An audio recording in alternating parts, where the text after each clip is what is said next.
दरो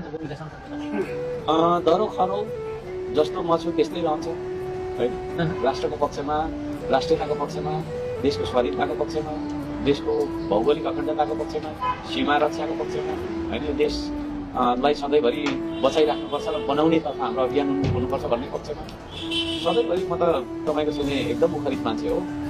त्यहाँ गइसकेपछि पनि त्यही हुन्छ। तमाम किसानको कुराहरू गर्छु, मजदुरको कुरा गर्छु, गरी खाने वर्गको कुराहरू गर्छु हैन। एमसीसी खारिज हुन्छ अब यस्तो छ, त्यसको पनि कुरा म उठाउँछु।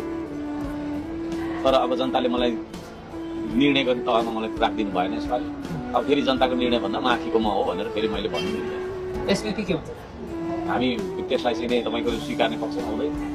अहिले मैले प्रश्न भन्नु भनेपछि दुई तिहाईको सरकारलाई अर्को सम्पाङ भारी भनेर बुझ्दा हुन्छ। यस्तो छ, त्यो खालको कुराहरू हुन्छ भने मैले अहिले भनिहालेँ। राष्ट्र र राष्ट्रियताको लागि म त्यहाँ जाने होला नि त है। त्यहाँ गएर म पनि फेरि